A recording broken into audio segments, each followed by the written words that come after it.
தொடங்குவோமா கர்த்தருடைய வார்த்தையை படிப்பதற்கு? අපි ආරම්භ කරමු දෙවියන් වහන්සේගේ වචනය ඉගෙන ගන්න. Shall we start to study the word of God?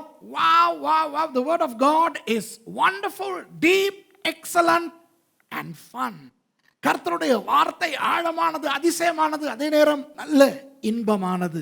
දෙවියන් වහන්සේගේ වචනය ඉතා ගැඹුරු, ඒ වගේම මිහිරි, ඒ වගේම ඉතාම යහපත්.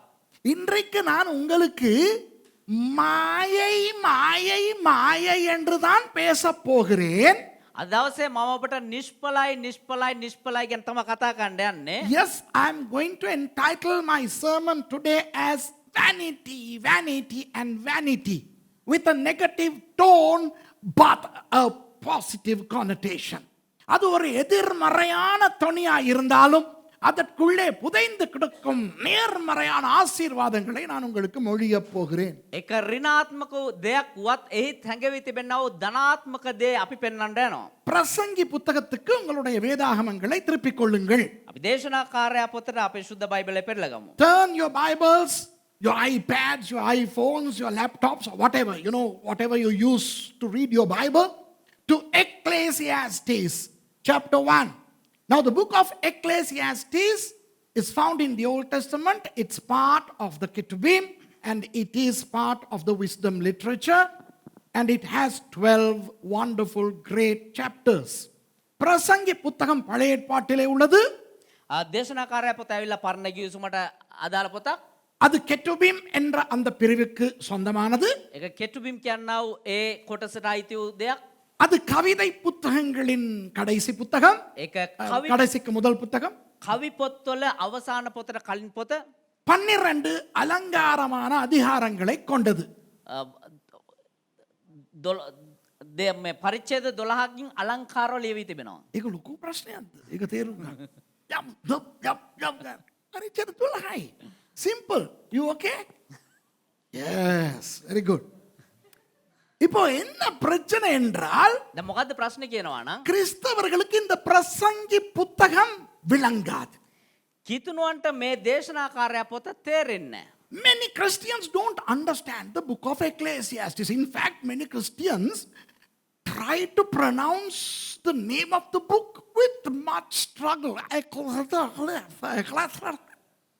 English, that's only for English. இப்போ பிரசங்கி புத்தகத்திலே அநேகர் தாபரிப்பது கிடையாது. දැන් දේශනාකාරයා පොතේ බොහෝ ඒකේ රැඳෙන්නේ නැහැ මිනිස්සු. මිනිස්සු රැඳෙනවා අඩුයි. தொடங்கும் போதே மாயை மாயை எல்லாம் மாயை அப்படின்னு தான் ஆரம்பிக்குது. ඒක පටන් ගන්නෙම නිෂ්පලයි සියල්ල නිෂ්පලයි කියලාමයි. Because the book is full of vanity. The expression vanity is found 71 times in the Bible. இப்போ மாயை என்ற அந்த பதம் வேதத்திலே 71 தடவை வருகிறது. මේ නිෂ්පලකම කියනා වූ ඒ පදය බයිබලයේ 70 දේවතාවක් පැමිණෙනවා. වචනය කිරිකෝකා වචනය. පදය නෙවෙයි. හුස්ම ගන්න පොඩ්ඩක් මොකද උනේ වාට? පොඩ්ඩක් deep breath එකක් ගන්න. Relax. නියමයි. அதிலே 36 தடவை இந்த மாயை என்ற சொல் பிரசங்கி புத்தகத்திலே வருகிறது. ඒකෙන් 56 වතාවක් 36යි. 36 වතාවක් මේ දේශනාකාරයා කියන පොතේ ඇතුළත් වෙලා තිබෙනවා. Of which 36 times the word vanity appears in the book of Ecclesiastes. Now, depending on the English version that you read, it could be vanity or meaningless, the words. Or maybe other translations may contain other renderings, I don't know. But anyway, the word is there in the book of Ecclesiastes 36 times. 36 தடவை பிரசங்கி புத்தகத்திலே மாயை என்று வருகிறது. 36 වතාවක් දේශනාකාරයා පොතේ මේ නිෂ්පලකම කියන පදේ යෙදෙනවා. அப்போ அதற்கும் ஒரு காரணம் இருக்க வேண்டும் அல்லவா? එමනම් ඒකටත් මොකක් හරි කාරණාවක් තියෙන්න ඕනේ නේද? ஆனால் அதை நான் உங்களுக்கு சொல்லிக் கொடுப்பதா இல்லை. හැබැයි ඒක උගන්වන්න යන්නේ නැහැ. There may be a reason for that number of expressions in the Bible, but I'm not going to teach about that. இப்போ நான் உங்களுக்கு இந்த முதலாவது அதிகாரத்தின் சில விஷயங்களை உங்களுக்கு கற்றுக் கொடுக்க போகிறேன். දැන් මේ පළවෙනි පරිච්ඡේදයේ තිබෙනා සමහර කාරණා ඔබට උගන්වන්න යනවා. கர்த்தர் தாமே நம்மோடு பேசுவாராக. දෙවියන් වහන්සේ අපෙත් එක්ක කතා කරපු දෙන්න. I'm going to just run through certain things in the first chapter, and of course later on I will go to the last chapter also. கடைசியிலே நான் கடைசி அதிகாரத்துக்கும் போவேன் 3 வசனங்களுக்கு. අවසානයේදී අවසාන පරිච්ඡේදයටත් පැමිණෙනවා. பத துணக்கட்ட. පත් තුනකට. இப்போ முதலாவது அதிகாரத்துக்கு திருப்பிக் கொள்வோம். අපි පළවෙනි පරිච්ඡේදයට පෙරලගමු. சில விஷயங்களை படிப்போம். සමහර කාරණා ඉගෙන ගමු. Let's learn certain things from the first chapter. பிரசங்கி 1:1 சொல்லுகிறது, தாவீதின் குமாரனும் எருசலேமின் ராஜாவுமாகிய பிரசங்கியின் வாக்கியங்கள் என்று. දේශනාකාරයා පළවෙනි පරිච්ඡේදයේ පළවෙනි පදේ මෙහෙම කියනවා. දාවිද්ගේ පුත්‍ර වූ යෙරුසලමේ රජ වූ දේශනාකාරයාගේ වචනයි. The words of the preacher, the son of David, king of Jerusalem. இப்போ தாவீதுக்கு எத்தனையோ மகன்மார் இருந்தார்கள். දැන් දාවිද්ට බොහෝ පුත්‍රයන් සිටියා. David had a lot of sons. Now which son wrote this? அதுல எந்த மகன் இதை எழுதுகிறார்? ତොර කොයි පුතාද මේක ලියන්නේ? நீங்கள் இந்த பிரசங்கி புத்தகத்தை பார்த்தால் ඔබ මේ දේශනාකාරයා පොත බැලුවා නම් அதிலே இந்த பிரசங்கி தன்னை குறித்து ஒரு பெரிய ஞானி என்று சொல்லுகிறார். එතන තමුන් ගැන ඔහු ප්‍රකාශ කරනවා ඉතාමත් ප්‍රඥාවන්තයෙක් කියලා. The writer of Ecclesiastes claims to possess a great deal of wisdom, and therefore we have to conclude that the writer is none other than Solomon. ஆகவே இதை எழுதினவர் சாலமோன் என்பதனை நாம் ஏற்றுக்கொள்ள வேண்டும். ඒ නිසා මේක ලිව්වේ සාලමොන් කියන එක අපි පිළිගත යුතුයි. ஆனால் சில இறையியல் அறிஞர்கள் சொல்லுகிறார்கள் அது அப்படி அல்ல. எசேக்கியா ராஜாவின் காலத்திலே யாரோ இதை எழுதிவிட்டு சாலமோன் எழுதினதாக சொல்லுகிறார்கள் என்று. ඒ නිසා සමහර බයිබල් විශාරදයෝ කියනවා මේක එසේකියා රජතුමාගේ කාලේ කවුරු හරි ලියලෙවෙලා ඒක දැන් මේ සාලමොන් රජතුමා ලිව්වා කියලා කියනවා කියලා. But some biblical scholars, Bible critics say that this was penned at a later date during the time of King Hezekiah, and they attributed this to King Solomon. Now that's a hocus pocus, that's a lie. அது புல்டா போண்டா கஞ்சா கப்சா. ඒක බුල්ඩා බොන්ඩා ගංජා ගප්සා. இப்போ இதை எழுத ஆண்டவர் பயன்படுத்தினது சாலமோனை. මේ ලියන්න දෙවියන් වහන්සේ පාවිච්චි කරේ සාලමොන්. God used King Solomon to pen this book around 935 BC. கிறிஸ்துவுக்கு முன் 935 ஆண்டு அளவில். ක්‍රිස්තු පූර්ව 936 පමණ. பின் ஒரு காலத்திலே நான் சாலமோன் ராஜாவை பற்றி தெளிவாக கற்றுக் கொடுக்கிறேன் வேறொரு பாடத்திலே. පස්සේ දවසක දාවිත් රජතුමා ගැන ඉතා පැහැදිලිව සාලමොන් රජතුමා ගැන ඉතාමත් පැහැදිලිව ඉගැන්වීමක් කරන්න. Sometime in the future, God willing, I will teach you about King Solomon the way I taught about Moses and Abraham. மோசேயை பற்றி ஆபிரகாமை பற்றியெல்லாம் நான் கற்றுக் கொடுத்திருக்கிறேன் நீண்ட பாடங்கள். அதுபோல சாலமோனை பற்றியும் நான் கற்றுக் கொடுக்கிறேன் பின்னொரு காலத்திலே. ආබ්‍රහම් ගැන මෝසෙස් ගැන ඉතා දීර්ඝ වූ ඉගැන්වීම් කරලා තියෙනවා. ඒ වගේ සාලමොන් රජතුමා ගැන ඉගැන්වීමක් කරන්න පසු කාලෙක. இப்போ நான் என்ன உங்களுக்கு சொல்ல விரும்புகிறேன் என்றால், දැන් මම මොනවද ඔබට කියන්න කැමති වෙන්නේ? சாலமோன் மரித்தது கிறிஸ்துவுக்கு முன் 930 ஆண்டு. සාලමොන් මැරුණේ ක්‍රිස්තු පූර්ව 930 දී. Now I want to just let you know that King Solomon died in BC 930, which makes this book just 5 years prior to the demise of King Solomon. அப்படியானால் இந்த பிரசங்கி புத்தகத்தை அவர் எழுதினது மரிப்பதற்கு 5 வருடங்களுக்கு முன்பு. එහෙමනම් ඒකේ තේරුම ඇවිල්ලා මේ පොත ලියලා ඇත්තේ සාලමොන් රජතුමා මැරෙන්න අවුරුදු 5කට පමණ පෙර. அப்படியானால் එහෙමනම් ஒரு ஞானியாக ராஜாவாக ஐசுவரியவானாக இந்த உலகத்தின் இன்பங்களை அனுபவித்து அந்த பெரிய ஒரு அனுபவசாலியாகத்தான் இதை எழுதுகிறார். ප්‍රඥාවන්තේ ධනවතෙක් කියවගම රජෙක් විදියට මේ ලෝකයේ සියලු දේ අත්දැකීම් ලැබුවා වූ මේ අත්දැකීම් ලැබුවා වූ කෙනෙක් විදියට තමයි සාලමොන් රජතුමා මේ ලියන්නේ. By the time he wrote this book, he was very well experienced with a humongous wisdom, amazing riches and experiences in the world. சாலமோனை பற்றி சில விஷயங்களை பார்த்தால் நமக்கு குழம்பும், இப்படியும் ஒரு மனிதனால் இருக்க முடியுமா என்று. සාලමොන් රජතුමා ගැන අපි සමහර දේවල් හොයලා බැලුවොත් අපේ ඔළුව වියවුල් වෙනවා මේ වගේ මිනිසෙකුත් ඉන්න පුළුවන්ද කියලා. If we know a little bit about King Solomon, we would wonder as to how a man could live like that. When God appeared to him and asked him, "Hey boy, what do you want?" He said, "I want wisdom." தேவன் சாலமோனுக்கு தரிசனமாகி உனக்கு என்னடா வேண்டும் என்று கேட்டபொழுது எனக்கு ஞானம் வேண்டும் என்றார். දෙවියන් වහන්සේ සාලමොන්ට දර්ශන වෙලා නුඹට මොනවද ඕන කියලා අහද්දී මට ප්‍රඥාව ඕන කියලා කිව්වා. ஆண்டவருடைய உள்ளம் அவனால் கவரப்பட்டது. දෙවියන් වහන්සේගේ හදවත ඔහු ස්පර්ශ කරා. ආකර්ෂණය කරගත්තා. He attracted the heart of God with that request. And subsequently, God gave him not only the wisdom, but wealth and fame as well. ஆண்டவர் அதனால் அவனுக்கு உலகில் வேறு யாருக்குமே இல்லாத ஞானத்தை கொடுத்தார். එනිසා දෙවියන් වහන්සේ ඔහුට මේ ලෝකේ කාටවත් නැති විදිහට ප්‍රඥාව නිදහස් කරා. அது மாத்திரமா செல்வத்தை கொடுத்தார், ඒ වගේම ධනය නිදහස් කරා. புகழை கொடுத்தார். ඒ වගේම ප්‍රශංසාව නිදහස් කරා. உங்களுக்கு ஒன்று சொல்லவா? ඔබට එක දෙයක් කියන්නද? Shall I tell you something? உலகத்திலே இதுவரை வாழ்ந்த மனிதர்களில் මේ ලෝකයේ මේ වනතුරු ජීවත් වුණා වූ මිනිසුන්ගෙන් சாலமோனை போல பணக்காரன் இன்று வரை இல்லை. සාලමොන් රජතුමා වගේ ධනවතෙක් අද වනතුරු නැහැ. Shall I tell you something very responsibly? There has never been a rich bloke in the world like King Solomon. Not the Sultan of Brunei, not Bill Gates, not Tata Birla. There has never ever been such a rich guy like King Solomon. He was in history the richest man in the world ever. இப்போ நமக்கு தெரியும் உலகின் பல பணக்காரர்கள்.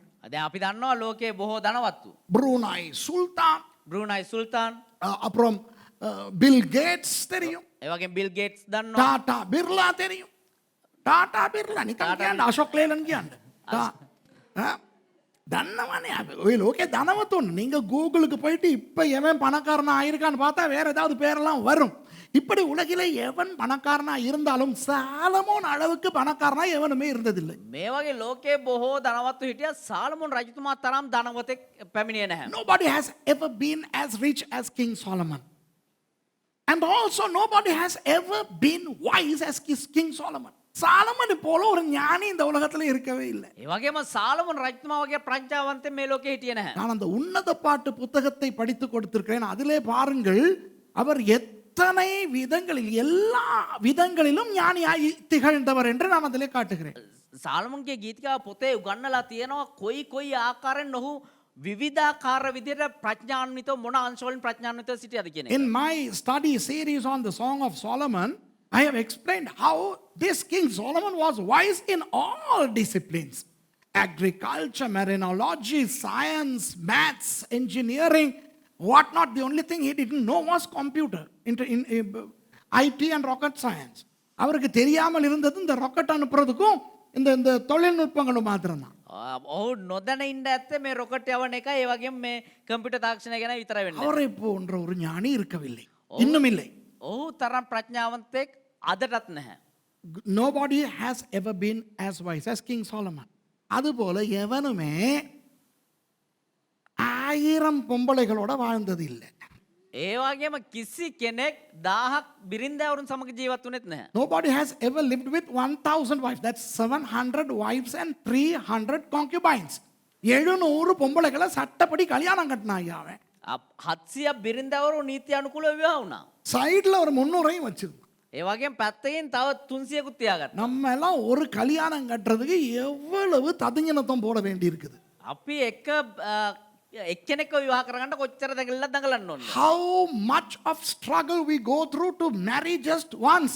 கல்யாணத்துக்கு முந்தி எத்தனை பொம்பளைகளை எத்தனை ஆம்பளைகளை பார்த்து இவனா இருக்குமா இதுவா அதுவா அப்படின்னு எவ்வளவு போராட்டம் இருக்குதப்பா. විවාහයට පෙර කාන්තාව දිහාරේ මේ පුරුෂය දිහාරේ බලලා මෙයා වෙන්නද අරයා වෙන්නද අරයාද කැමැත්ත මෙයාද කැමැත්ත කියලා කොච්චර දඟලනවද? Look at us before marriage, how we struggle to decide which one is going to be my spouse. This one, that one, the other one. ஒரு பொண்டாட்டிய கண்டுபிடிக்கிறதும் மொபைல் ஃபோன் வாங்குறதும் ஒரே மாதிரின்னு ஒருத்தர் சொன்னார். එක්කෙනෙක් කියලා තියෙනවා එක බිරිඳක් විවාහ කර ගැනීමත් ඒ වගේම මේ ජංගම දුරකථනයක් මිලදී ගැනීමත් එක හා සමානයි කියලා. Somebody has said that finding a wife, getting married to a wife is like buying a smartphone. ஒரு மொபைல் ஃபோனை வாங்கினதுக்கு பிறகுதான் தோணுமா එක ජංගම දුරකථනයක් මේ ලබා ගත්තට මේ මිලදී ගත්තට පස්සේ හිතෙන්නේ ஐயோ இதை விட நல்ல ஒரு மாடலை வாங்கியிருக்கலாமேன்னு. අයියෝ මීට වඩා හොඳ ෆෝන් එකක් මිලදී ගන්න තිබුණා නේ කියලා. Only after you buy a smartphone would you realize, I could have gone for a better model. அது அப்படி என்று சொல்றாங்க. එහෙම කියනවා. அது நமக்கு தெரியாது இல்லையா மகேஷ்? අපිට දන්නේ නැහැ. We don't know that. இப்போ சரி கண்டுபிடிச்சிட்டீங்க. ஒரு ஆம்பளை ஒரு புருஷனா வரப்போறவரை பொஞ்சாதியா வரப்போறவரை நீங்க கண்டுபிடிச்சிட்டீங்க. දැන් කොහොම හරි ස්වාමි පුරුෂයා විදියට හරි බින්ද විදියට හරි ඔබේ ජීවිතේට පැමිණෙන්න යන කෙනා ඔබ හොයාගත්තා. இப்போ கல்யாணம் பண்ண போறீங்க. දැන් විවාහ වෙන්න යනවා. Now you have finally found the would be spouse for you. Now the wedding.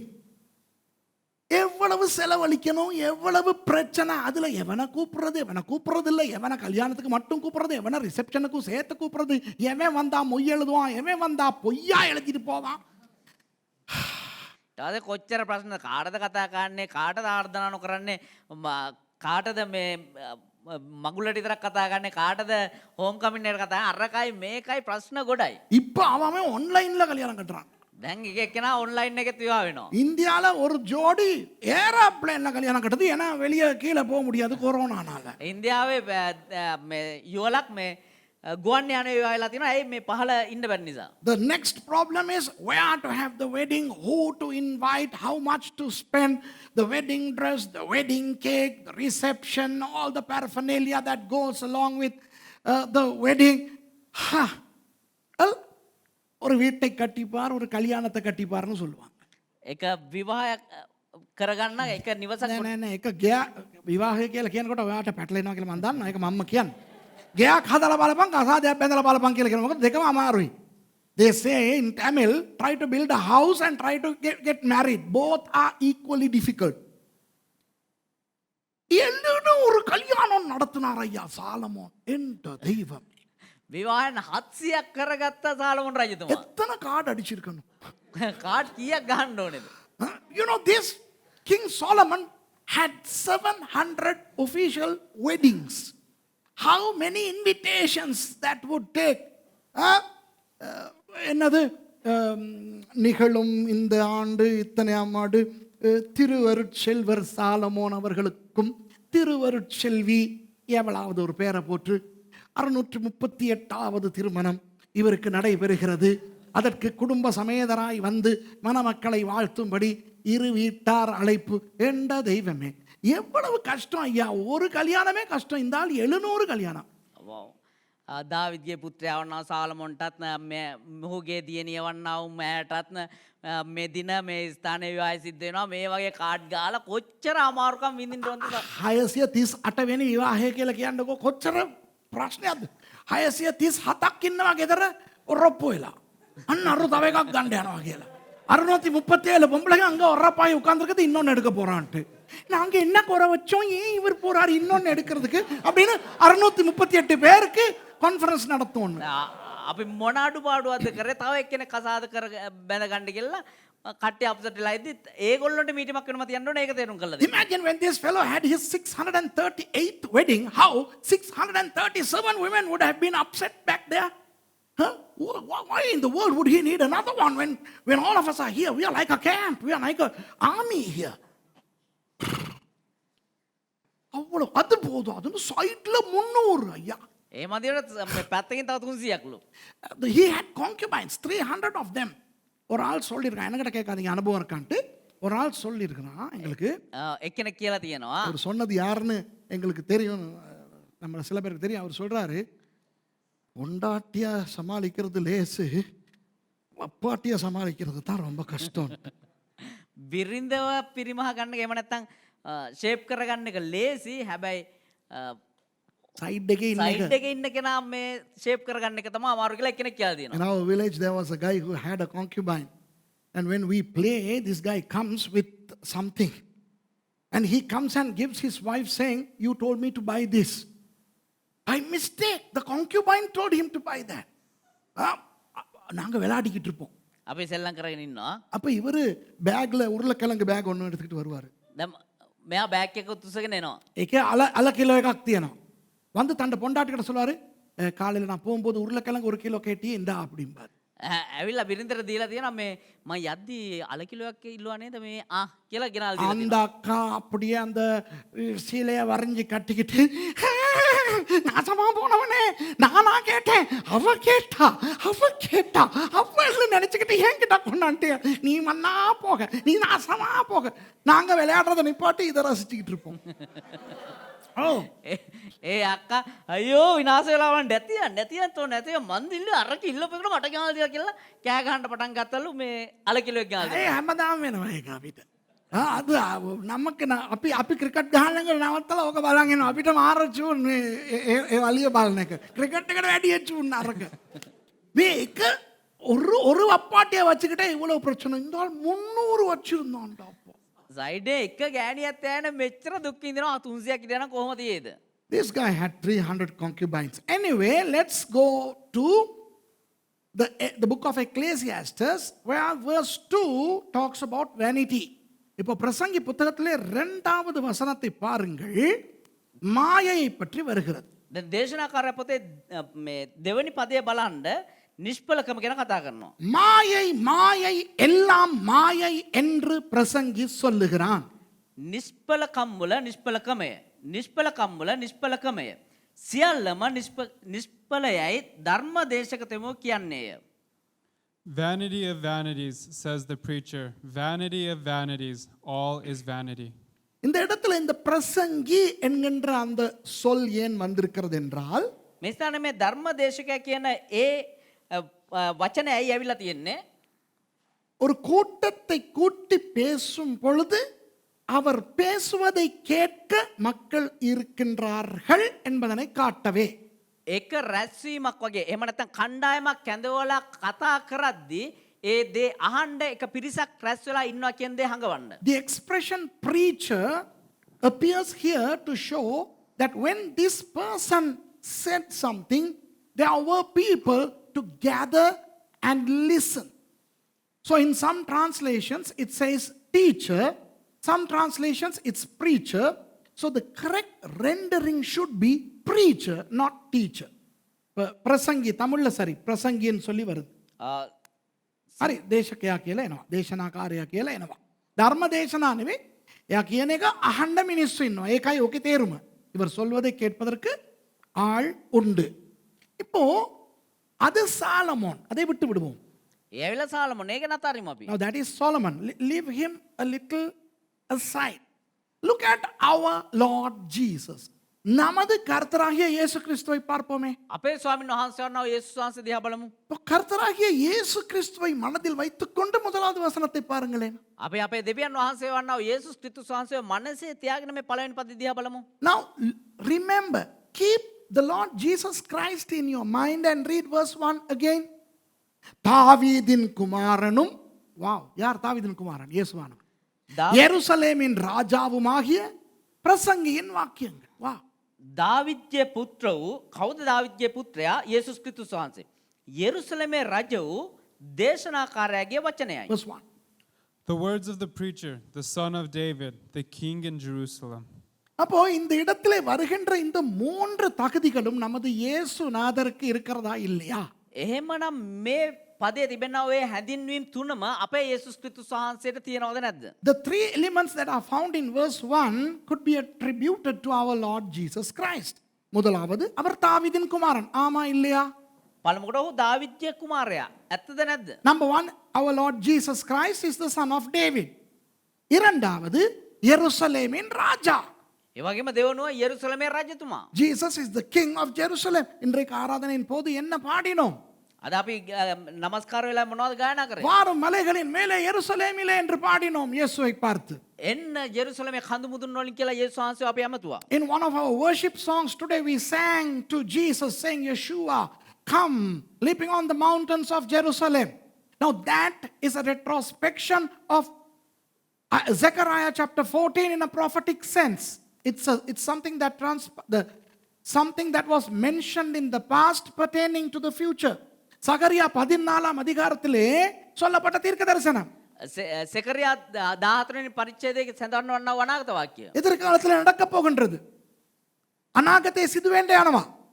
இயேசுவானவர் வந்து 1000 வருடங்கள் இந்த பூமியிலே அரசாள போகிறார். යේසුස් ක්‍රිස්තුස් වහන්සේ පැමිණ අවුරුදු 1000ක් මේ පොළොවේ රජකම් කරන්න යනවා. எங்கே இருந்து? කොහේ සිටද? எருசலேமிலே இருந்து. යෙරුසලමේ සිට. Jesus Christ is going to establish a millennial kingdom for 1000 years, a literal millennial kingdom. Sorry, millennialists, I'm sorry. But where is he going to reign from? From Jerusalem. So the king of Jerusalem is Jesus. Jerusalem ராஜா இயேசுவானவர். එමණ යෙරුසලමේ රජතුමා යේසුස් වහන්සේ. அடுத்தது பிரசங்கி. ඒ වගේම දේශනාකාරයා. The preacher. இயேசுவானவர் பிரசங்கம் பண்ணினார். மலையிலே ஏறி படகிலே இருந்து தெய்வம் எங்கெங்க இருந்தெல்லாம் பிரசங்கம் பண்ணினார். அவருடைய பிரசங்கத்தை கேட்க மக்கள் கூட்டம் கூட்டமாய் வந்தார்கள். යේසුස් ක්‍රිස්තුස් වහන්සේ දේශනා කරා, කඳු මුදුන් වල දේශනා කරා, බෝට්ටු ඉඳලා දේශනා කරා, කොහේ කොහෙද ඉඳන් උන්වහන්සේ දේශනා කරා දහස් ගාණක්. Jesus preached from mountains, from the boat, from here, from there. People flocked to listen to him. So Jesus fits the frame prophetically for us to listen to this book as from the mouth of the Lord Jesus Christ. ஆகவே நாம் கர்த்தராகிய இயேசு கிறிஸ்துவினுடைய வாயிலே இருந்து புறப்படுகிற பிரசங்க வார்த்தைகளாக இந்த புத்தகத்தை இனி படிக்கலாம். එනිසා අපිට මේ පොත බලන්න පුළුවන් යේසුස් ක්‍රිස්තුස් වහන්සේගේ මුඛයේ සිට පිට වන්නා වූ ඒ සුද්ධ වචනයක් ලෙසයි. ஆகவே சாலமோனை கொஞ்சம் மறந்து விடுவோமே. එනිසා අපි සාලමොන්ව පොඩ්ඩක් අමතක කළා දාමු. Let's forget about King Solomon. Let's concentrate on Jesus. இயேசுவானவரை பார்ப்போம். අපි යේසුස් ක්‍රිස්තුස් වහන්සේ දිහා බලමු. இயேசுவானவர் என்று நம்மை பார்த்து சொல்லுகிறார். යේසුස් ක්‍රිස්තුස් වහන්සේ අපි දිහා බලලා කියනවා மாயை மாயை எல்லாம் மாயை என்று. නිෂ්පලකම් වල නිෂ්පලකමය, නිෂ්පලකම් වල නිෂ්පලකමය, සියල්ලම නිෂ්පලකමයයි කියයි. Our Lord Jesus says to all of us, vanity, vanity, everything is vanity. And I am going to concentrate on the word vanity. இந்த மாயை என்கின்ற அந்த சொல்லை பற்றி நான் உங்களுக்கு பேச போகிறேன். මේ නිෂ්පලකම කියන වචනය ගැන ඔබට කතා කරන්න යන්නේ. Let me clarify that in verse 3. எல்லாம் என்று சொல்லுவதை 3ஆம் வசனத்திலே தெளிவாய் காட்டுகிறார். සියල්ල කියන එක තුන්වෙනි පදේ පැහැදිලිව විස්තර කරනවා. சூரியனுக்கு கீழே மனுஷன் படுகிற எல்லா பிரயாசத்தினாலும் அவனுக்கு பலன் என்ன? මනුෂ්‍යයා ඉරයට ගන්නව තමගේ සියලු වෙහෙස වලින් ඔහුට ඇති ප්‍රයෝජනය කුමක්ද? Verse 3. What does man gain by all the toil at which he toils under the sun? ஒரு சின்ன அதிசயத்தை உங்களுக்கு காட்ட விரும்புகிறேன். පොඩි පුදුමක සාගතයක් ඔබට පෙන්වන්න. ஆனால் அந்த அதிசயத்தின் விளக்கத்தை இன்று கொடுக்க மாட்டேன். ඒ වුණාට ඒ පුදුම සාගතයේ තේරුම ඔබට දෙන්න என்றாவது எதிர்காலத்தில் கொடுப்பேனா என்றும் எனக்கு தெரியாது. කවදා හරි දවසක අනාගතයේ උගන්නයිද කියලා දන්නෙත් නැහැ. I'm going to show a small mystery in this verse. I'm not going to explain that, but show you. I don't know whether I will ever explain that in the future. இந்த சூரியனுக்கு கீழே என்று சொல்லப்படுகிறது அல்லவா? මේ ඉර යට කියලා සඳහන් වෙනව නේද? அது வேதத்தில் வேறு எந்த புத்தகத்திலும் வரவில்லை. ඒක බයිබලේ වෙන කොතනකවත් සඳහන් වෙන්නේ. The expression under the sun that we read now does not appear in any other book in the Bible. And in the book of Ecclesiastes, it appears only 28 times. ஆனால் இந்த பிரசங்கி புத்தகத்திலே மாத்திரம் 28 தடவை வருகிறது. හැබැයි දේශනාකාරයා පොතේ විතරක් 28 වතාවක් මේ පදේ යෙදෙනවා. 28 என்றால் என்ன?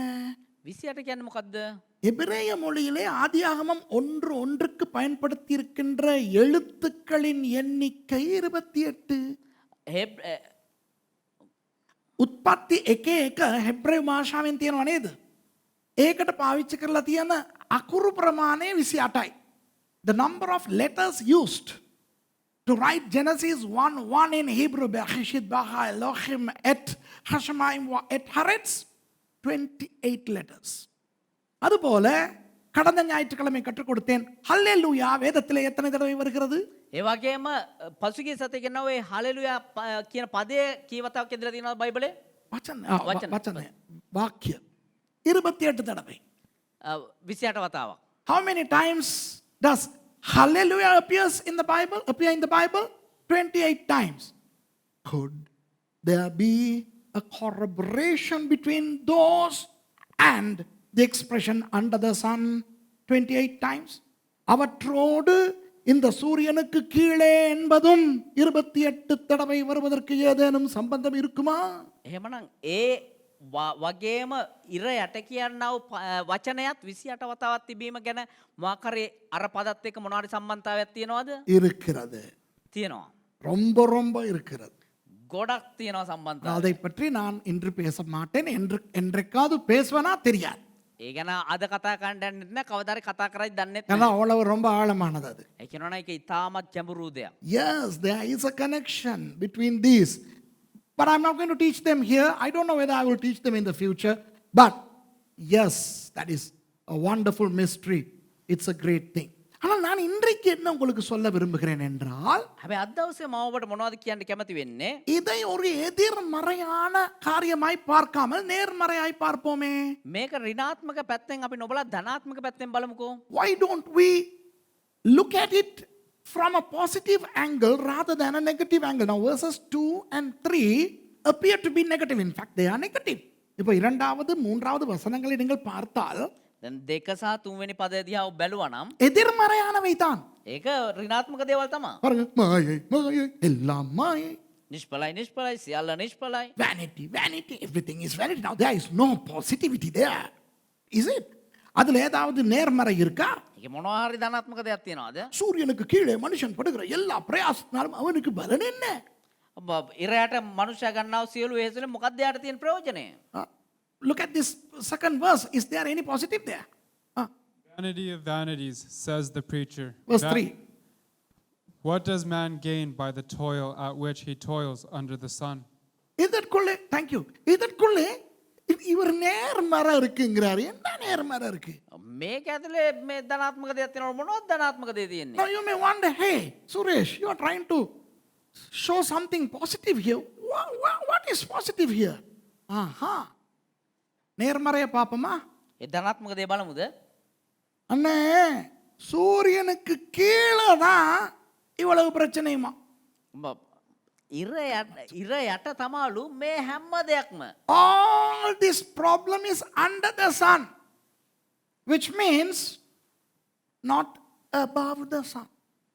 சூரியனுக்கு மேலே இதெல்லாம் பிரச்சனை இல்லை. ඒ කියන්නේ ඉරට ඉහළින් මේ ප්‍රශ්නේ නැහැ. எல்லாம் சூரியனுக்கு கீழே சூரியனுக்கு கீழே சூரியனுக்கு கீழேன்னு பார்க்கிறோம்.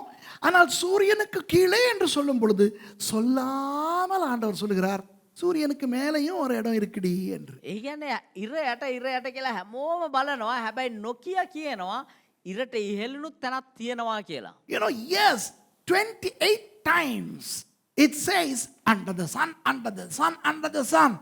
But when using the expression under the sun, there is this abstract connotation above the sun. Wow.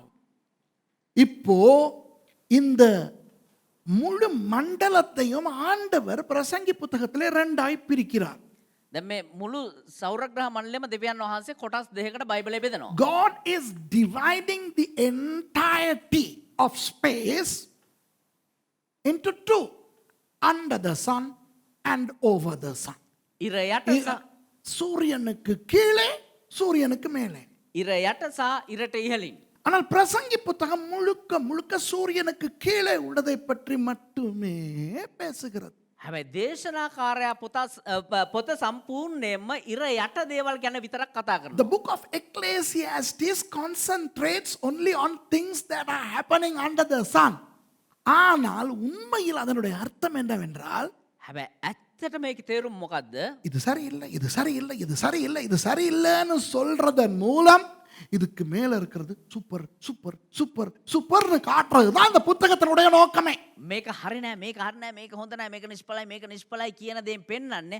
හැබැයි ඉරට උඩින් තියෙන එක නියමයි කියලා. The whole concept, the whole meaning of the book of Ecclesiastes is to show that everything under the sun is useless, meaningless, vanity, to show that everything above the sun is wonderful. இப்போ விளங்குதா உங்களுக்கு? දැන් ඔබට තේරෙනවද? இது ஒரு கவிதை லட்சணம். මේක කවිත්මක ගුණාංගයක්. This is a beauty of poetry. So that is what we will have to keep in our mind when we study the book of Ecclesiastes. இந்த பிரசங்கி புத்தகத்தை படிக்கும் பொழுது இதைத்தான் மனதிலே கொள்ள வேண்டும். මේ දේ තමා අපි මේ දේශනාකාරය පොත ඉගෙන ගනිද්දී අපේ සිතේ තබා ගත යුතුයි. மனிதனுக்கு வந்திருக்கிற பிரச்சனை என்ன தெரியுமா? මනුෂ්‍යයන්ට තිබෙනා ප්‍රශ්නේ මොකක්ද දන්නවද? ஏதேன் தோட்டத்துல ஏவாளுக்கு வந்த பிரச்சனை என்ன தெரியுமா? ඒද මුයනේදී ඒවට ආව ප්‍රශ්නේ මොකක්ද දන්නවද? இந்த பூமியிலே தனக்கு தேவையானதை சிந்தித்தாள். මේ පොළොව තුල තමුන්ට අවශ්‍ය දේ තිබෙනවාද? The problem to man started in the Garden of Eden when Eve concentrated on things of the earth. அந்த பழத்தை பார்க்கும் பொழுது அவள் நினைத்த மூன்று காரியங்களும் என்ன? ඒ පළතුර දිහා බලද්දී ගෙඩිය දිහා බලද්දී ආයේ සිතුව කාරණා තුන මොනවද දන්නවද? What were the three things that came to her mind when she looked at that forbidden fruit? பார்வைக்கு இன்பம். ඒක බැල්මට යහපත්. Beautiful to look at. Can you see anything above the sun? சூரியனுக்கு மேலே எதையாவது காண முடியுமா? ඉරට උඩින් මොනවා හරි දෙයක් පේන්න තියනවද? முடியாது. බලන්න බෑ. பார்வைக்கு இன்பமும் புசிப்புக்கு நல்லதும். බලන්ට යහපත් ඒ වගේම කෑමට ප්‍රිය වූ. Something good to eat. Now where do you eat? In the world, don't you? உலகத்துல தான் திம்போம் இல்லையா? මේ ලෝකයේ තුල තමයි කන්නේ. அப்படியே ஏரோப்ளேன்ல போனாலும் ராக்கெட்ல போனாலும் சூரியனை தாண்டி எவனும் போனதில்லையே. එහෙම ගුවන් යානයක හරි රොකට් එකක හරි ගියා නම් සූර්යා මේට ඉහළින් කවුරුත් ගියේ නැහනේ. You know, yes, people are flying and eating 44,000 feet above sea level, even when they fly on spacecrafts, but they never go beyond the sun, do they? அப்ப அதுவும் சூரியனுக்கு கீழே உள்ளது சாப்பாடு. ඒ කියන්නේ ඒ සියල්ල එහෙම නැත්නම් කෑම සියල්ල ඉරට යටින්. So food happens under the sun. புத்தியை தெளிவிக்கிறதுக்கு இச்சிக்கப்படத்தக்கது. ප්‍රඥාව ලැබීමට යහපත්. அப்ப புத்தி எந்த புத்தி? உலக ஞானத்துக்கு அவள் ஈர்க்கப்பட்டாள். එහෙම ප්‍රඥාව කියන්නේ මොකද්ද? මේ ලෝකයේ තුල තිබෙනා ප්‍රඥාව කියන එක දැක්කේ. And the third thing she saw was, if I eat this fruit, I'll become wise. Wise where? In the world. இன்றைக்கு வரை மக்களுக்கு இருக்கிற பிரச்சனை இதுதான். අද වනතුරු මිනිසුන් තිබෙනා ප්‍රශ්නේ මේක තමයි. To date, we are suffering from this problem. We are so caught up in things pertaining to under the sun. சூரியனுக்கு கீழே இருக்கிற எல்லாவற்றையும் குறித்து தான் நான் கவலைப்பட்டு கொண்டிருக்கிறோம். ඉරට යටින් තිබෙනා වූ සියල්ල ගැන තමයි අපි දුක් වෙමින් සිටින්නේ. இப்போ 4 முக்கியமான விஷயங்களை ஆண்டவர் காட்டுகிறார். දැන් වැදගත් වූ කාරණා හතරක් දෙවියන් වහන්සේ පෙන්නනවා. God is showing 4 interesting things. Number 1, පළවෙනි කාරණාව 4வது வசனத்தில் இருக்கிறது. முதலாவது 4வது வசனத்தில் இருக்கிறது. පළවෙනි කාරණාව හතරවෙනි පදයේ තියෙනවා. Number 1 is found in verse 4. ஒரு சந்ததி போகிறது, மறு சந்ததி வருகிறது, பூமியோ என்றைக்கும் நிலைத்திருக்கிறது. පරම්පරාව පහවී යන්නේ තවත් පරම්පරාවක් පැමිණෙන්නේ. නමුත් පොළොව සැමකල්ම පවත්නේය. A generation goes and a generation comes, but the earth remains forever. எத்தனை பேருக்கு உங்களுடைய தாத்தாட தாத்தாவை தெரியும்? කී දෙනෙකුට තමුන්ගේ සීයාගේ සීයා දන්නේ? உண்மையா சொல்லுங்க. How many of you all know the grandfather of your grandfather? Maybe a handful. ஒரு கொஞ்சம் பேருக்கு தெரியுமா இருக்கும்.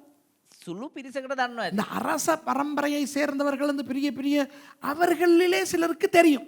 අර ඔය රජ පරම්පරාවෙන් ආව ඒ සමහරුන්ට දන්නවා ඇති. Some of the people who belong to elite families, royal families could trace their family tree. But a majority of people in the world don't know who their grandfather was, let alone the grandfather of the grandfather. நம்ம பரம்பரை இருக்கிற நிறைய பேருக்கு நம்ம சொந்த தாத்தாவே தெரியாது. தாத்தா விட்டு தாத்தாவே எங்க தெரியுது. අපේ පරම්පරාවේ බොහෝ දෙනෙකුට තමුන්ගේ සීයාවක් දන්නේ නැති. සීයාගේ සීයා කොහොමද අඳුරන්නේ? ஆனால் உங்களே அனைவரது தாத்தாவின் தாத்தா எவ்வளவு பிரயாசப்பட்டிருப்பார் இந்த பூமியிலே. හැබැයි ඔබේ සීයාගේ සීයා මේ පොළොව තුල කොච්චර මේ උත්සාහ දරලා ඇද්ද? Imagine how your grandfather's grandfather would have lived on this earth. How he would have earned, maybe built a house, got married, had children. How he would have lived.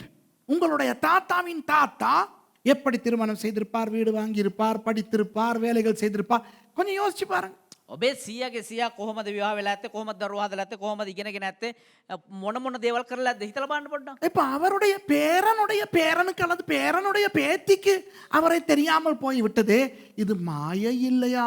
දැන් එතකොට ඒ කෙනාගේ මුණුබුරාට හෝ මුණු මිනිබිරියට ඒද නොදැන සිටීම නිෂ්ඵලයි නෙමේද? So the grandchild of that person doesn't even know that such a guy existed. So isn't that vanity? And look at us. நம்மை பாருங்கள். දැන් අපි දිහා බලන්න. எவ்வளவு ததுங்கனத்தம் போடுறோம், கொச்சர தங்கர நட்டம் நடனோம் அது. How do we live? எத்தனை பேரை வெட்டுறோம், කී දෙනෙක්ව කපනවද? how many people we are cutting, how many people we are offended by.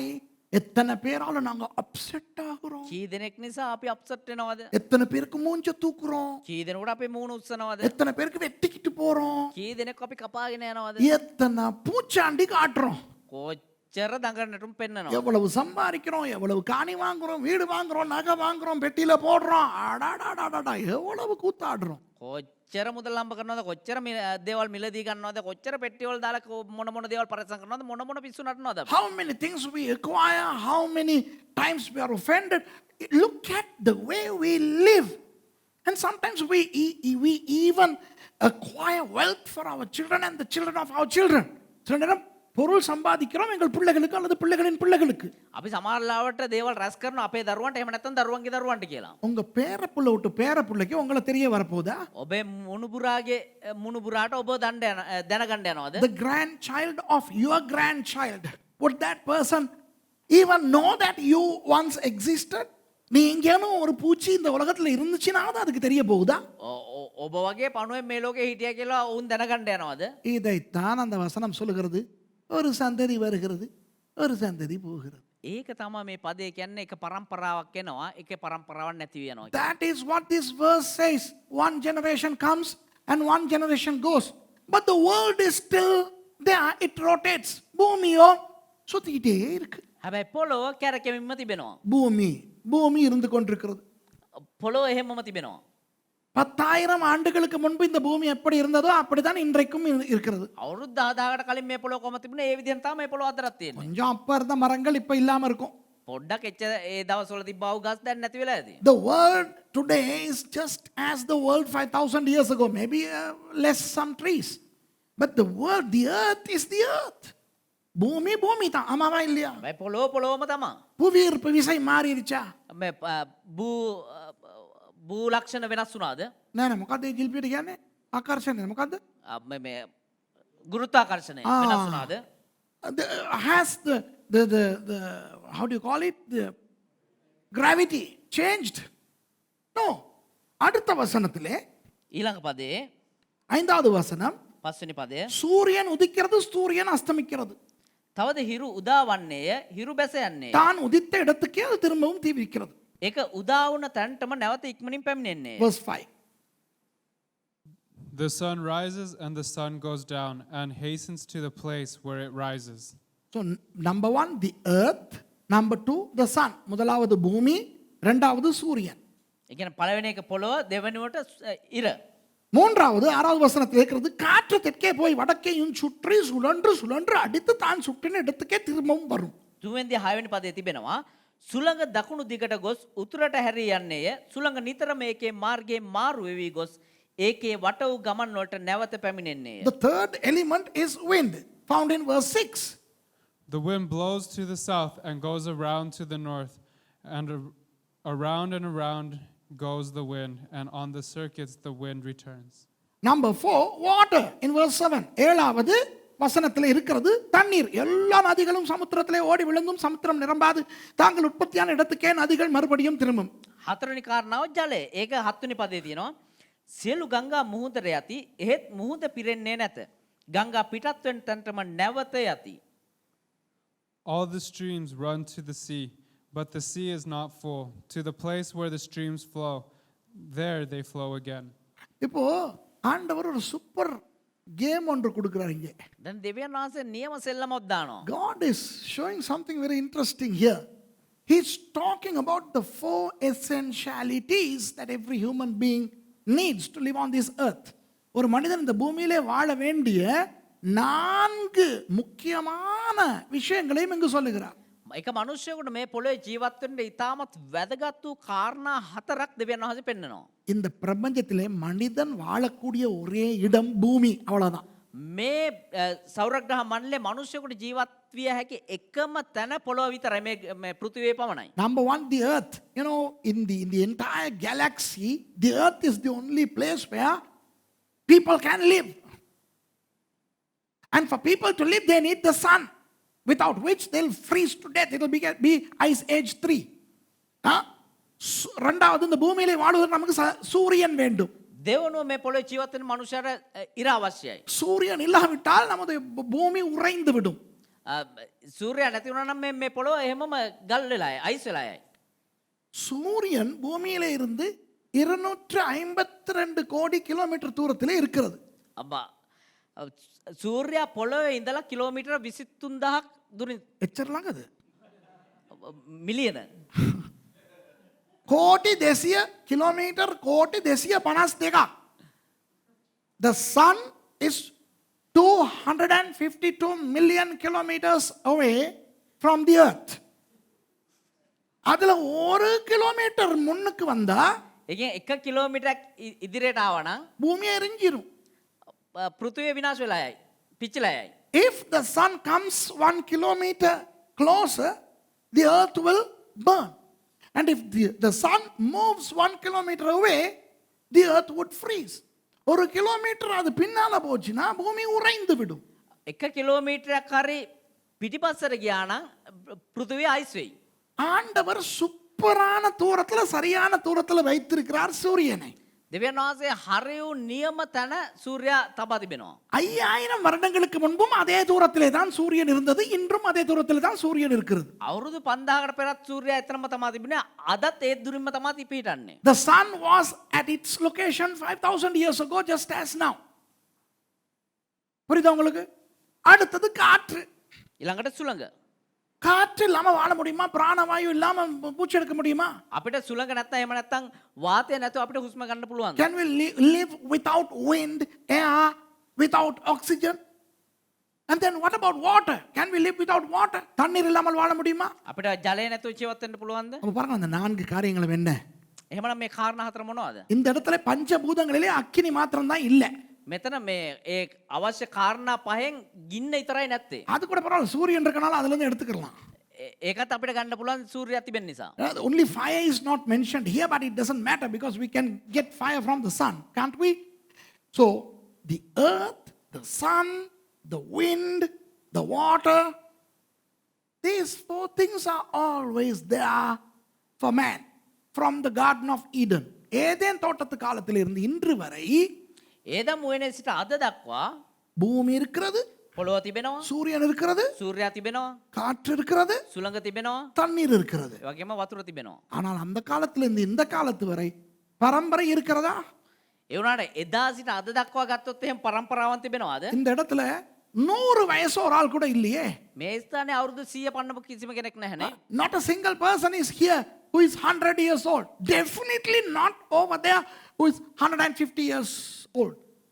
அங்க கூட யாருமே 150 வயசுள்ளவங்க பார்த்துக்கிட்டு இல்லை. இதை එහෙ වුණත් අවුරුදු 100 පන්නපු කවුරුත් මේක බලාගෙන නැතුව ඇති. அவர் දෙක சேப்பானா? இன்னொரு 50 வருஷத்துல இங்க இருக்கிற எத்தனை பேர் இருக்க போறோம்? තව අවුරුදු 50කට පස්සේ මෙතන ඉන්න කී දෙනෙක් ඉඳීද? ஆனா இவை எல்லாம் இருக்கும். හැබැයි මේ සියල්ල තිබෙනවා. In 50 years from today we won't be there. Many of us, maybe Rina will be there as a 60-year-old woman. But crazy.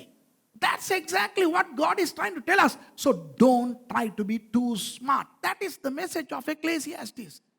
அதனால இந்த பிரசங்கி புத்தகத்தினுடைய கருத்து என்னவென்றால் சும்மா தேவையில்லாம ஆடாத. එනිසා මේ දේශනාකාරය පොතේ මොනවද අපිට පෙන්වන්නේ? නිකන් බොරුවට දඟලන්න එපා. இப்போ கௌதம புத்தர், சித்தார்த்த கௌதமர் வந்தார் இயேசுவானவர் வருவதற்கு 500 வருடங்களுக்கு முன்பு. දැන් සිද්ධාර්ථ ගෞතම පැමිණියා යේසුස් වහන්සේ පැමිණෙන්න අවුරුදු 500කට පෙර. Siddhartha Gautama, the founder of Buddhism, came 500 years before Jesus came. And he brought an ideology saying everything is full of sadness. அவர் சொன்னார் முழு வாழ்க்கை சக்கரமும் துக்கத்தால் நிறைந்திருக்கிறது. சங்சாரே பவே துக்கா. ඔහු කිව්වා සංසාරේ භවය දුකා කියලා.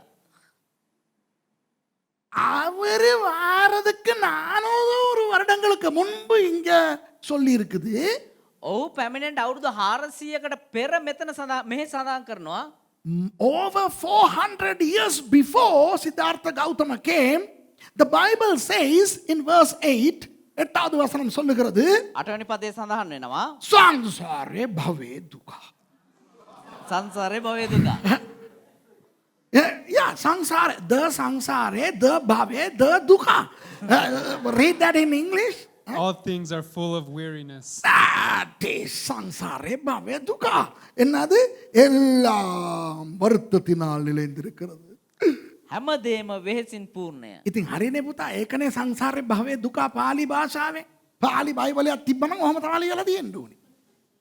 பாலி மொழியில பைபிள் இருந்தால் அப்படி தான் இருக்கு. பாருங்க சொல்லி இருக்குது, புத்தர் வாரத்துக்கு 400 வருஷத்துக்கு முந்தி ஆண்டவர் சொல்லி இருக்கிறார் எல்லாம் வருத்தத்தினால் இருந்தது. ஆகவே இது பௌத்த கொள்கை அல்ல, இது பைபிள் கொள்கை. බුදුහාමුදුරන්ට අවුරුදු 400කට පෙරම දෙවියන් වහන්සේ සඳහන් කරලා තියෙනවා සංසාරේ භවය දුක එහෙම නැත්නම් හැමදේම වෙහෙසින් පූර්ණයි කියලා. So 400 plus years before Siddhartha Gautama said what he said, the Bible says that everything is full of. Let's read it whole. Come. Verse 8. எட்டாவது வசனம் வாசிப்போம். எல்லாம் வருத்தத்தினால் நிறைந்திருக்கிறது, அது மனுஷனார் சொல்லி முடியாது. காண்கிறதினால் கண் திருப்தியாகிறதில்லை, கேட்கிறதினாலே செவி நிரப்பப்படுகிறதும் இல்லை. මනුෂ්‍යයෙකුට ඒක විස්තර කරන්න බැරිය. දැකීමෙන් ඇස තෘප්තියට පැමිණෙන්නේවත් ඇසීමෙන් කන පිරී යන්නේවත් නැත. Yeah. All things are full of weariness. A man cannot utter it. The eyes are not satisfied with seeing, nor the ear filled with hearing. இன்னொன்று எங்களுடைய அரசாங்கத்தை பத்தி சொல்லி இருக்குது அப்பா 9வது வசனத்துல. ඒ වගේම 9 වෙනි පදේ අපේ මේ රාජ මේ අපේ දේශපාලනය ගැනත් කතා ශ්‍රී ලංකා දේශපාලනයක් කියලා තියෙනවා බයිබලේ. The Sri Lankan politics is mentioned in verse 9. முன் இருந்ததே இனிமேலும் இருக்கும், முன் செய்யப்பட்டதே பின்னும் செய்யப்படும், சூரியனுக்கு கீழே நூதனமானது ஒன்றும் இல்லை. මතු ඇති වෙන්නේ තිබෙන්නා වූ දේමය, කරන්ට තිබෙන්නේ කලා වූ දේමය, එසේ ඉර යට අමුතු දෙයක් නැත. What has been is what will be, and what has been done is what will be done, and there is nothing new under the sun. මහරයිනේ එක්සත් ජාතික පක්ෂය කරපු දේම ශ්‍රී ලංකා නිදහස් පක්ෂය කරයිලු, ශ්‍රී ලංකා නිදහස් පක්ෂය කරපු දේම පොදු ජන පෙරමුණ කරයිලු, අලියා කරපු දේ අත කරයිලු, අත කරපු දේ පොහොට්ටුව කරයිලු, පොහොට්ටුව කරපු දේ සීනුව කරයිලු. මේ මම නෙවෙයි, අනේ මාව මරන්න එපා. මේ බයිබලයේ කියලා තියෙන්නේ. මහරයිනේ ඔය. This is basically the expression history repeats itself. சரித்திரம் திரும்ப திரும்ப நடக்கும்ங்கிறது சொல்லப்பட்டிருக்கிறது. ඉතිහාසය තුළ සිදුවෙන දේ මෙතන විස්තර කරලා තියෙන්නේ. What a prophecy. Sri Lankan politics in Ecclesiastes. Wow, wow, wow. ශ්‍රී ලංකා දේශපාලනය මේ පොතේ තියෙනවා අම්මා. இலங்கை அரசாங்கம் இந்த புஸ்தகத்தில் இருக்கு. அது wonderful. இப்போ பாருங்க 10வது வசனம் பாருங்க, verse 10.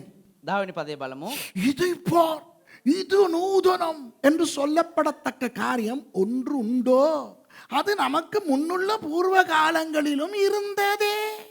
මෙන්න මේක අමුතයි මනුෂ්‍යයන් විසින් කියන්නට කිසිවක් ඇද්ද? ඒක අපට පළමුවෙන් පුරාණ කාලවල තිබුණේය. Is there a thing of which is said, see, this is new? It has already been in the ages before us. கிறிஸ்தவத்துக்குள்ளே வருவோமா இந்த வசனத்தை பார்த்து? අපි මේ පදේ බලන්න කිතුනුවම් වෙතර යමු යමු. Shall we concentrate on this verse within the Christian context? Get up, rise up and walk. எழும்பி நட, உன்னுடைய வீல் சேர்ல இருந்து நட, உன்னுடைய என்னது அந்த கம்பு அதை போட்டுட்டு நட. ඇවිදින්න මේක ඔය දේ අතල්ලා නවතින්න, ඔබේ මේ වීල් චෙයාර් එක අතල්ලා නැගිටින්න, නැගිටලා ඇවිදින්න. Come on, throw your crutches and come, walk, da, walk. நட, ஹalleluya. இங்க இருந்து அங்க நட, நட, ஹalleluya. ඇවිදින්න, හලෙලූයා, ඇවිදින්න. ඒකට කොහොම පැය කමාරක් හලෙලූයා, හලෙලූයා කියනවා. சொல்லு தமிழ்ல. ஆத கண்ட ஒன்னர் அவர் ஹalleluya ஹalleluya ஹalleluya கத்திக்கிட்டே இருக்கிறாங்க. You know certain things that are happening on YouTube, crazy. You know when some fellow gets healed, when a blind guy sees or a lame walks, my goodness, these pastors put a big show as if this is happening for the first time. ஒரு ஏவனுக்காவது கண் தெரிய ஆரம்பிச்சிட்டா, කාට හරි ඇස් පෙනීම ලැබුණා නම්, ஒரு முடவன் நடந்துட்டா, කවුරු හරි කොරේ කැවිද්දා නම්, இல்லனா ஒரு பிசாசு ஆடிச்சினா, එහෙම නැත්නම් කොහේ හරි යකෙක් නැටුවා නම්, ஐயோ, நம்ம ஆளுங்க பண்ற கூத்த பார்க்கணுமே. මාගේ අම්මෝ අපේ මිනිස්සු දාන සෙල්ලම් බලන්න ඕනේ. என்னமோ இப்பதான் முத பேய் ஒண்ணு ஓடுதான். මේ පළවෙනි වතාවට මේ තමා යකෙක් දුවන්නේ වගේ. பிசாசே, பிசாசே, அல்லேலூயா, பிசாசு போய் கொண்டிருக்கிறது. හලේ යක්ෂයා බලය හalleluya යකා දුවනවා. Go demon, get out demon. Oh, say hallelujah, a demon is fleeing. Oh, show all the cameras, show this YouTube 1.5 hours healing. 1.5 hour YouTubeல சுகமாக்கிட்டு இருக்கிறான். පැය එකමාරක් තිස්සේ YouTube එකේ සුවය දීගෙන ඉන්නවා. என்னய்யா இது? මොකද්ද මේ? சாரி பார்த்து பொம்பளை விட்டு மகன் செத்து போய் எலும்புனதே இயேசுவானவர் வர்றதுக்கு 800 வருடங்களுக்கு முன்பு. ಸಾರಪೆත්ගේ ඉස්ත්‍රියගේ පුත්‍රයා මලුන්ගේ නැගිට යේසු ಸರ್ಬತ್ಕಾರೇ ಆಗಿದೆ. ಸಾರපෙත් ಹರಿ ಹರಿ ಹರಿ ಹರಿ ಹರಿ ಸಾರಿ ಫಾ ಹರಿ ಹರಿ ಹರಿ ಹರಿ යේසුහන්සේ පැමිණෙන්න අවුරුදු 700කට පෙර. බඩගින්න වෙලාවේ සර්බත් වගේ කියන්න එපා. සර්බත් එකක් ගහන්න බෑ, එළියට යන්නත් බෑ. සංචරණ සීමා මොන සර්බත්ද? You know the widow of Shahifat, whose son was brought to life, that happened 800 plus years before Jesus, man. I don't know why today some Christians are behaving as if this is happening for the first time. என்னமோ முத தடவையா இப்படி நடக்குதுன்னு சொல்றான்.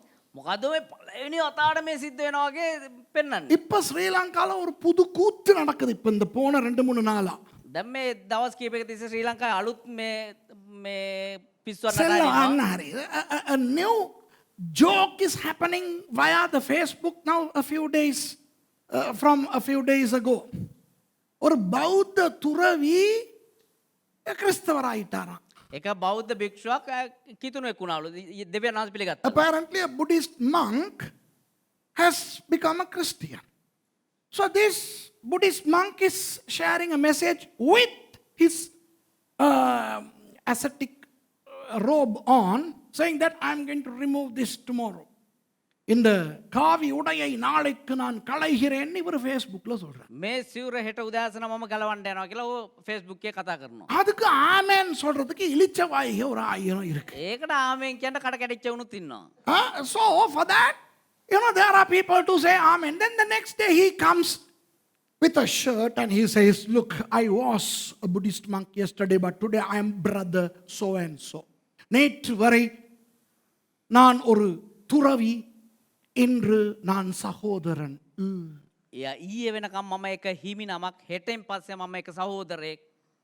ஏன் நமக்கு சும்மா அடி வாங்க வைக்கிற? ඇයි මේ නිකන් අපිට ගුටි කණ්ඩ තියන්නේ? நம்மட கொழுப்புனால அப்புறம் அது எப்படி ஏறும் உங்களுக்கு? ஹலோ, பாஸ்டர் ஒருத்தர் முஸ்லீம் ஆயிட்டாருன்னு சொன்னா கிறிஸ்தவங்களுக்கு எவ்வளவு வலிக்கும்?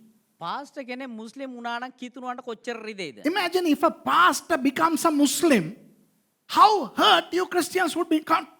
Tell me. Remember, hey, what happened to Rick Warren, Daniel? What happened to Rick Warren when he introduced Chrislam? How the Christian world was so upset with Rick Warren.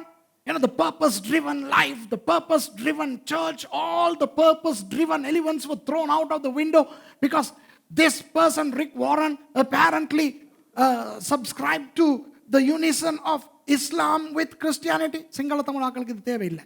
இப்போ நான் சொன்னது சிங்கள தமிழாக்களுக்கு தேவையில்லை. දේවදාසයා විස්තර කරන දේ සිංහල දෙමළ අයට අවශ්‍ය නැහැ. இப்போ ஒரு பௌத்த துறவி கிறிஸ்தவனாக கூடாதா? அதான் நான் சொல்றேன். එක බෞද්ධ භික්ෂුවක් කිතුණුවෙක් වෙන්න හොඳ නැද්ද? நானே ஒரு இந்து பூசாரி, நான் ரட்சிக்கப்பட்டேன். දේවගතේරම එක හින්දු පූසාරි කෙනෙක් ගැලවීම ලැබුවා. I myself was a Hindu priest, a domestic priest in the house. வீட்டில் பூசை பண்றது நான் தான். නිවසේ පූජා සිද්ධ ගන්න දේවගතේරය තමයි. அப்ப எனக்கு கிறிஸ்தவனாய் வர முடியும் என்றால் அவருக்கு வர முடியாதா?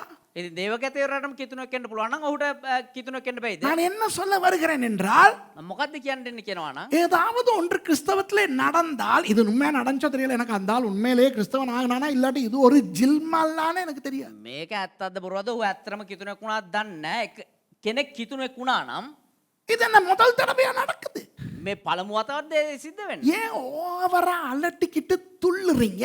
ඇයි මේ බොරුවට දඟලගෙන මේ පිස්සුවන්නට යන්නේ? Listen. We are in Christianity which is 2000 years old. நாம் இருக்கிற கிறிஸ்தவத்துக்கு 2000 வயதாகிறது. අපි ඉන්නව කිතු දහමට අවුරුදු 2000ක් පරණයි. எதுவுமே புதிதாய் வராது. කිසිම දෙයක් අලුතෙන් සිද්ධ වෙන්නේ නැහැ. Nothing, absolutely nothing is going to happen for the first time because we are in something that has been happening for 2000 years. 2000 ஆண்டுகளாக நடந்து கொண்டிருக்கின்ற கிறிஸ்தவத்துக்குள்ளே தான் நாம் வந்திருக்கிறோம். අවුරුදු 2000 තිස්සේ පවතිනා කිතුණු දහම තුල තමයි අපි පවතින්නේ. ஆகவே இன்று ஏதாவது அற்புதம், அடையாளம், புதுமை நடந்தால் ඒ නිසා අද දවසේ මොනවා හරි පුදුම දේවල් හාස්කම් යම් දෙයක් සිදු වුණා නම් சந்தோஷப்படுவோம், ප්‍රීති වෙමු, அனுபவிப்போம். ඒක අත්දකිමු. ஆனால் முதல் தடவை நடக்கிறது மாதிரி அலட்டிக் கொள்ளக்கூடாது. හැබැයි පළමු වතාවට තමයි මේක සිද්ධ වෙන්නේ කියලා නිකන් දඟලන්න එපා. ඒ වගේ නටන්න එපා. Now if some wonderful thing happens within Christianity such as healing or revelation or a prophecy, let's enjoy it. Let's be blessed. Let's be happy. But don't dance a jig as if it's happening for the first time. The word says, இந்த இடத்துல என்ன சொல்லுகிறது? බයිබලය තුල මොනවද කියන්නේ? இதை பார், இது நூதனம் என்று சொல்லப்படத்தக்க காரியம் ஒன்றுண்டோ? මෙන්න මේක අමුතුයි. Verse 10. මනුෂ්‍යයා විසින් කියන්න කිසිවක් ඇද්ද? Is there a thing of which is said, see, this is new? It has been already in the ages before us. 11ஆம் வசனம் விளக்குகிறது ஏன் இந்த சொறித்தனம் மனுஷனுக்கு வருகிறது என்று. 11 වෙනි පදේ විස්තර කරනවා මේ කැසිල්ලයි මනුස්සයන්ට එන්නේ කියලා. Yeah, verse 11 explains why this itchiness happens to people. Look at verse 11. முன் இருந்தவைகளை பற்றி ஞாபகமும் இல்லை, அப்படியே பின்வரும் காரியங்களை பற்றியும் இனிமேல் இருப்பவர்களுக்கு ஞாபகம் இராது. පළමු සිටියා ගැන සිහිවීමක් නැත, මතු පැමිණෙන පරම්පරාව ගැනද ඉන් පසුව එන්නන් අතරේ සිහිවීමක් නොවන්නේය. There is no remembrance of former things, nor will there be any remembrance of later things, yet to be among those who come after.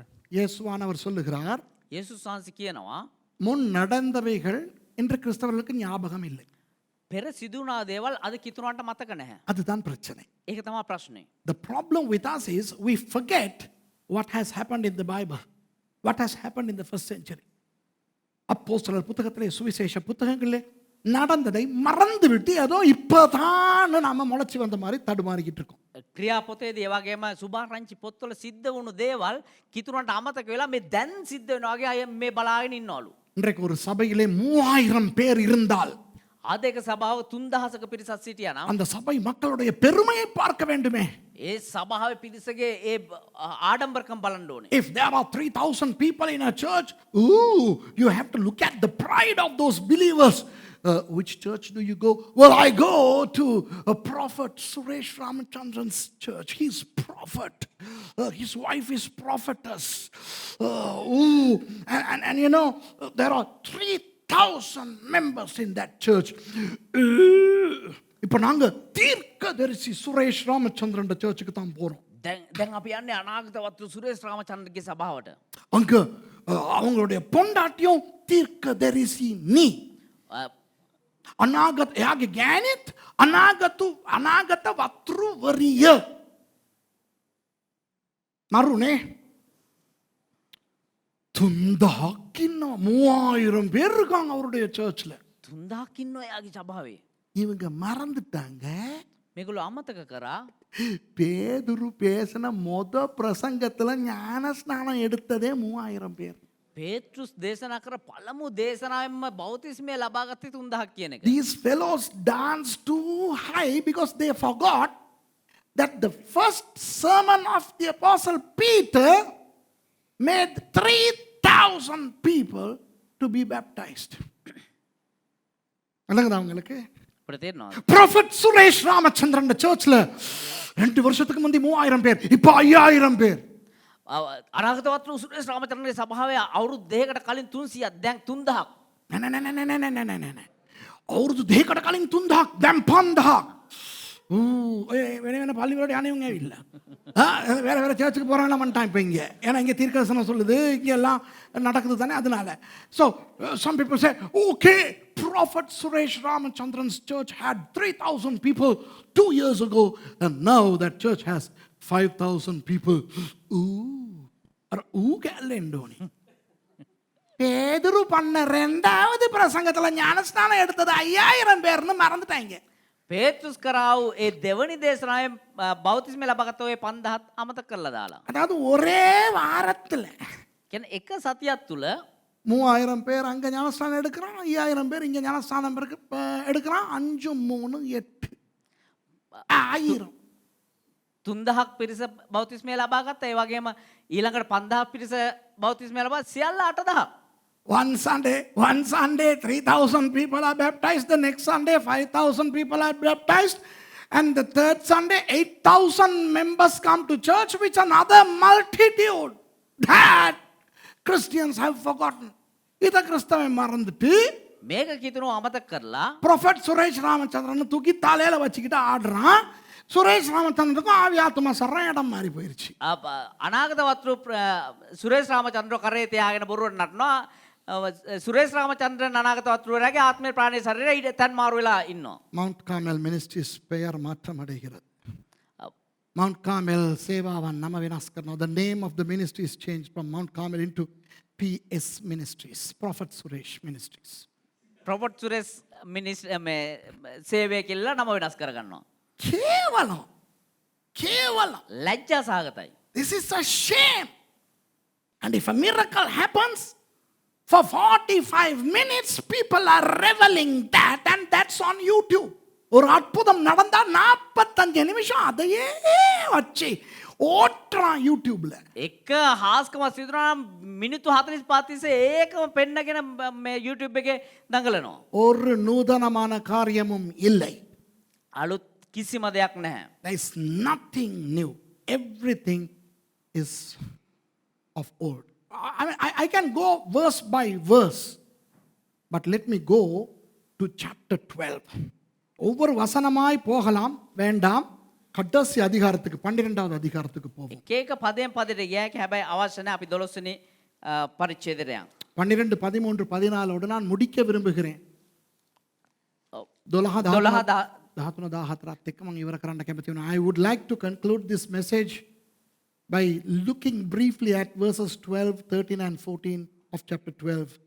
பிரசங்கி 12 சொல்லுகிறது, දේශනාකාරය 12 වෙනි පදයේ කියනවා, என் மகனே இவைகளினாலே புத்தி அடைவாயாக. තවද මාගේ පුත්‍රය මෙයින් දැනමුතුකම් ලබන්න. My son, beware of anything beyond these. Of making many books there is no end, and much study is a weariness of the flesh. அநேகம் புஸ்தகங்களை உண்டு பண்ணுகிறதுக்கு முடிவில்லை. அதிக படிப்பு உடலுக்கு இளைப்பு. බොහෝ පොත් සෑදීමේ කෙලවරක් නැත. බොහෝ ඉගෙන ගැනීමද මානසික වෙහෙස පැමිණෙන්නේය. சும்மா ஓவரா படிச்சு நாசமா போகாது. නිකන් ඕනෙට වඩා ඉගෙනගෙන විනාශ වෙලා යන්න එපා. அளவோடு படித்து வளமோடு வாழ்க.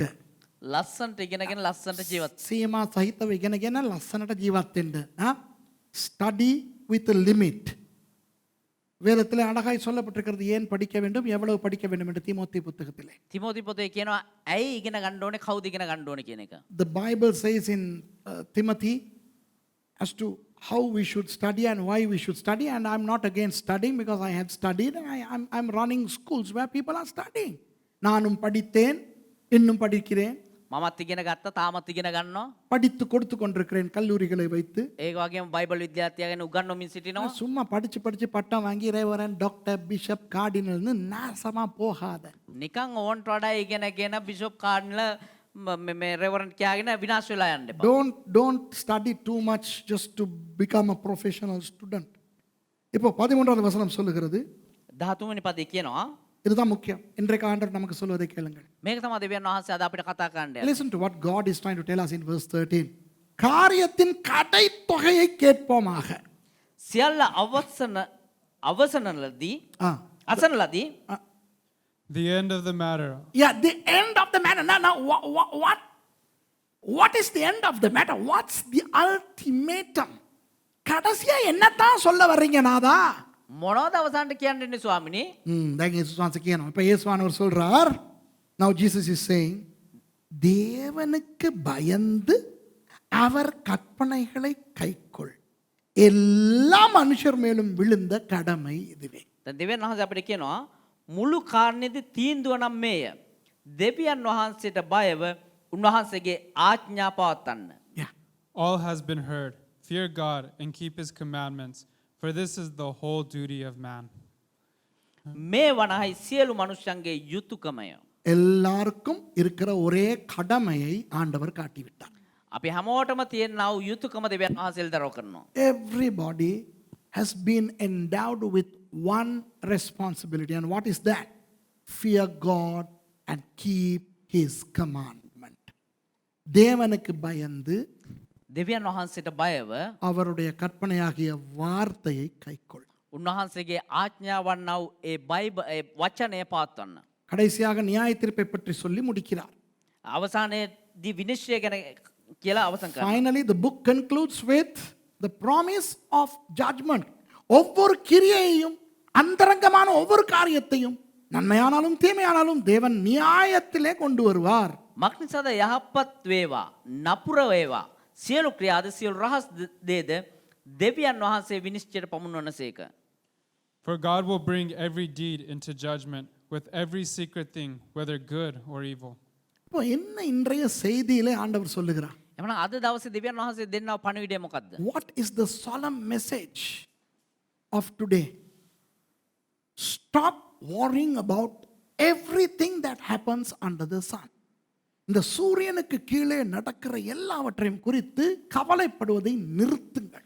මේ ඉරයට යන්නව සිදුවෙන්නව සියල්ල ගැන දුක් වෙන එක නවත්වන්න. இதைத்தான் இயேசுவானவர் சொன்னார். මේක තමයි යේසුස් වහන්සේ කියන්නේ. பூமியில் உள்ளவைகளை அல்ல, මේ පොළොවේ දේවල් ගැන නෙවෙයි மேலானவைகளையே நாடுங்கள்.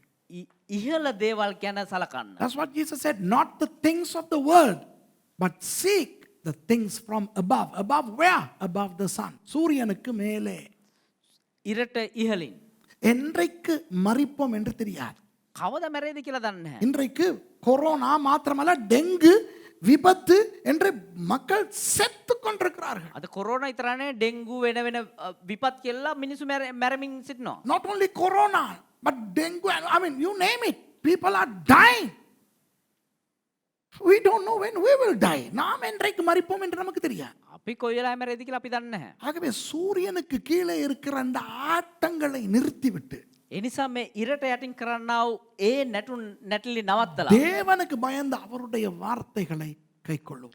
දෙවියන් වහන්සේට බයව උන්වහන්සේගේ ආඥා පවත්වන්න. அதுதான் நமக்கு முக்கியம்.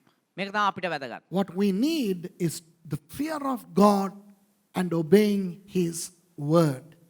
So stop going behind people. Stop going behind miracles and prophecies and prophets and prophetesses. Start obeying the word of God. மனிதருக்கு பின்னாலே போவதை நிறுத்துங்கள். මනුස්සයන් පිටිපස්සේ යන එක නවත්තන්න. அற்புதங்கள் அடையாளங்கள் பின்னாலே போவதை நிறுத்துங்கள். හාස්කම් පුදුම දේවල් පස්සේ යන එක நවත්තන්න. தீர்க்கதரிசிகள் பின்னாலே போவதை நிறுத்துங்கள். අනාගත වස්තුන් පිටිපස්සේ යන එක නවත්තන්න. வார்த்தையை பற்றிக் கொள்ளுங்கள். මේ වචනය අල්ලගන්න. எல்லாரும் வார்த்தையின்படி வாழ்ந்து சூரியனுக்கு மேலே சந்திப்போம். සියලු දෙනාම වචනය විදිහට ජීවත් වෙලා ඉරට ඉහළදී හමු වෙමු. Let's live according to the word and see you above the sun. Now let's pray and conclude the service. Let those people go and then let's go to the table of the Lord. நாம் எழுந்து ஜெபித்து விட்டு අපි සියලු දෙනාම නැගී සිට යාඥා කරලා இணையத்தில் இருக்கின்றவர்களை அனுப்பிவிட்டு සජීව අපත් එක්ක සම්බන්ධ වෙනා වූ අයව අපි විසන්ධි කරලා நாம் திருவிருந்துக்கு போவோம். ඊට පස්සේ අපි අන්තිම රාත්‍රී භෝජන யார் සභාවට ஜெபிச்சு முடிக்க விரும்புறீங்க கையை தூக்குங்க, உங்களுக்கு மைக்க கொடுக்குறோம். කවුද යාඥා කරලා අවසන් කරන්න කැමති වෙන්නේ අත උස්සන්න.